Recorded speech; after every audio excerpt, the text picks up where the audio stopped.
much of your work and many of your books, you are a martial artist. You are also a kind of disaster preparedness expert. Much of your work revolves around this idea of teaching people very clear ideas about how to protect themselves and their families. And one of these things, another one of your big ideas, what we're going to try to get through before we get to the solutions, is this idea to beware of a certain kind of predator parasitic class that is among us within the human animal. And that is the psychopath. And this is not something new. They've always existed within us. Tell us what the part of the psychopath plays in this.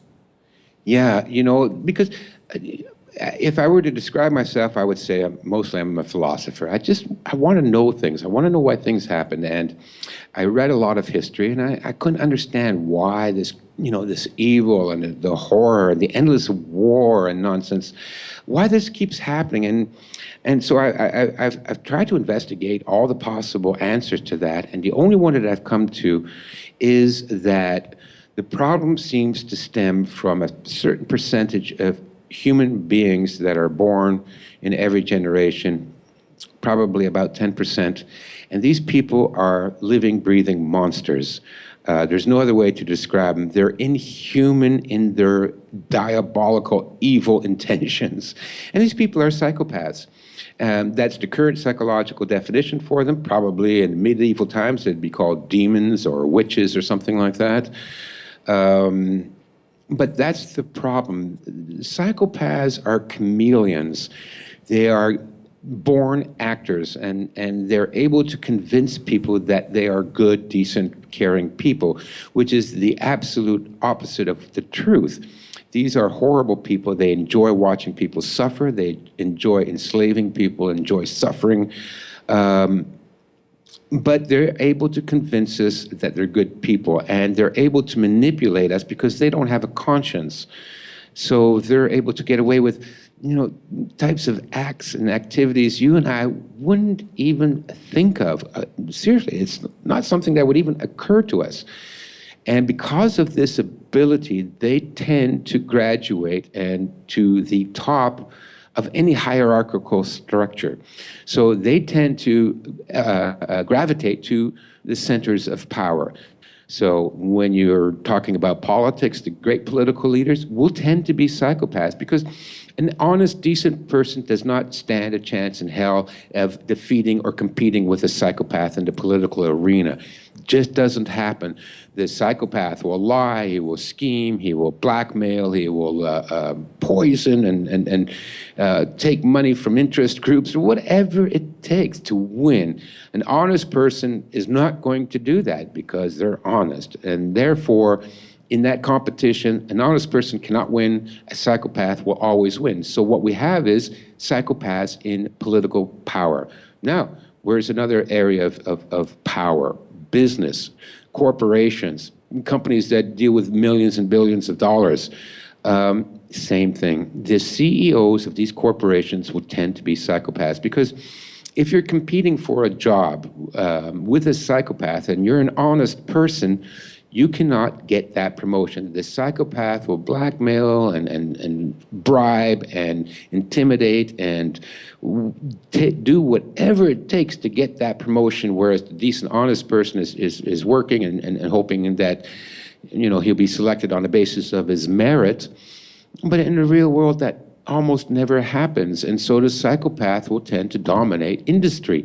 So the CEOs and the big international corporations and all these guys that are, you know, with the big secret TPP partnership deal that they're hatching out. Why is it secret? Because they're planning to screw us. That's why it's secret. And why are they screwing us? Because they're psychopaths. Every last one of them are.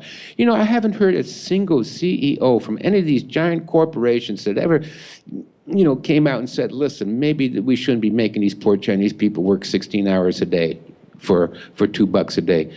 No, they're fine with that, okay? I couldn't be fine with that. And that's why I don't buy from big box stores. I couldn't live with myself to support this kind of evil by shopping at their goddamn stores. I won't do that, you know? But none of these people have ever said a word against it. Finally, What's the best job in the world? Best job in the world is a religious leader, because here you get paid lots of money and all you have to do is stand up in front of a bunch of people and lie your ass off once a week. And that's all they do. You know, they get 10% of everybody's paycheck. And what do they do? What do they do? They don't do anything. They put on some fancy costume. I call it a dress, especially with the Catholic Church. They're drag queens, for crying out loud. And then they stand in front of, 200, 300, 400, 5,000 people in a huge cathedral, and they lie their asses off about the God and the Bible and the da-da-da-da-da, and they collect all this money, and then they go home and they molest some kids.